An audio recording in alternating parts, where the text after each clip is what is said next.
Burnout is real, and it can be so hard to come back from if you don't address it as soon as you are experiencing it. First off, how do you know you're even burnt out? Well, here's a personal example from yours truly.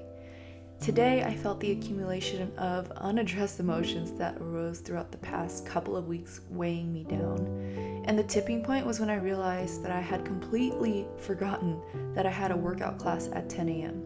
I felt unmotivated to work, I had creator's block, and imposter syndrome was knocking at my door again. It was only then that I finally admitted to myself that I was feeling burnt out and that it was time to get out of the house. Here are 10 approaches that I used and that you can also implement today to heal and recover from burnout. Tip number 1, get moving. I already missed 30 minutes of workout and everything in me didn't want to go, but I forced myself to go anyway because I knew that if I worked out, my body would release chemicals called endorphins, and I knew that would make me feel better. Tip number 2, girl, treat yourself. For some reason, Pokeballs have been my go-tos when I'm feeling stressed or sad. You don't necessarily have to treat yourself to food. It can also be material items or even in the form of time spent away from work or things that drain you.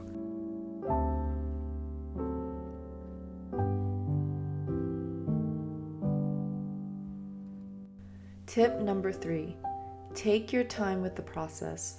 Be patient with yourself.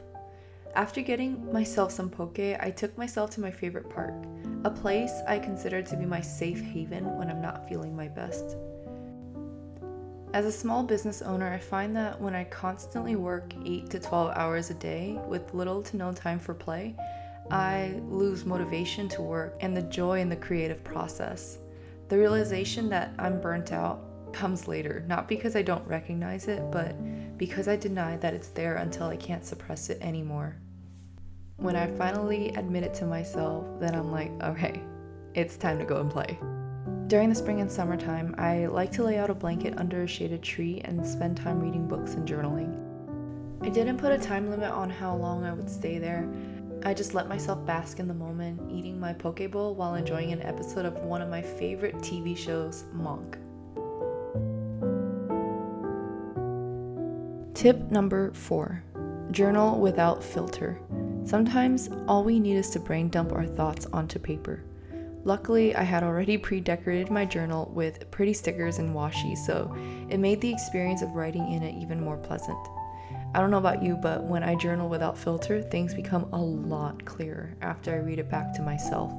I've been resisting doing this lately, but I'm going to start incorporating it into my daily life again. There are so many benefits to journaling. When I'm drowning in everyone else's opinions, journaling helps me to confirm where I stand in my own opinions.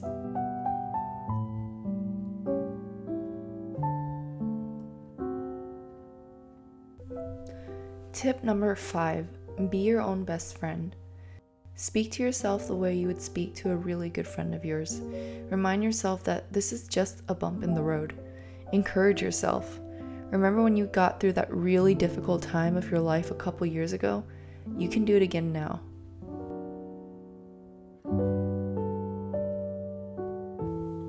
Tip number 6, read a book. I like to read personal development books or fictional novels that include magic, adventure, and dragons. Today I read a personal development book. Currently, I've been loving 3 books by Brianna Weiss. She is my girl, and she speaks to my soul. And I rotate them around depending on what I feel like reading in the moment. On this particular day, I read The Mountain Is You, which speaks on self-sabotage and how we can overcome it.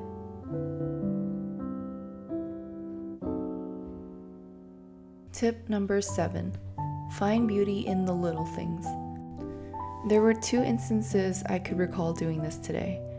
Looking up at the sky as I pondered life, I noticed the sun peeking through the tree branches, and I thought it was beautiful. As I was packing up my things to leave, I saw this tiny lone flower in the grass and also thought it was beautiful. Little things like this spark joy and creativity in me, even if I don't realize it in the moment. What are some things you can find beauty in your life, even if they're small?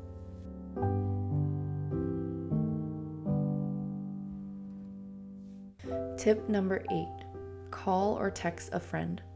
Normally I would call, but today I just didn't have it in me. So I texted 4 of my close friends and told them I was feeling burnt out and that I needed a reminder of why I'm hot shit.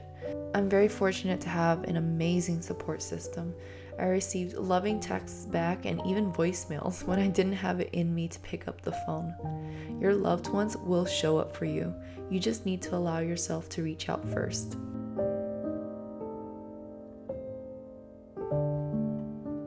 Tip number 9. Take a hot bath or a long hot shower. Sometimes that can be the difference between feeling 50% again versus feeling the same at 30%. I notice that after I shower, I instantly feel refreshed and ready to tackle tasks. When I take baths, I like to add magnesium and lavender-infused salt into my water, along with bath bubbles. It really elevates the relaxing experience and also leaves my bathroom smelling amazing.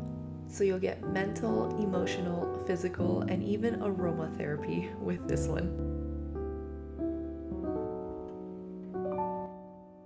Tip number 10. Rest.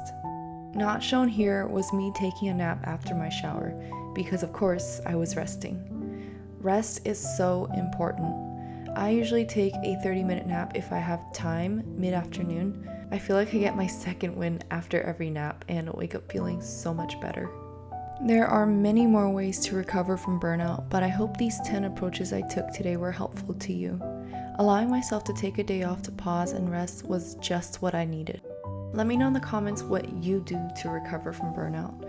Like this video to let me know you want to see more content like this, and of course subscribe for more behind the scenes content on entrepreneurial tips and life. I love you, friends. Take care.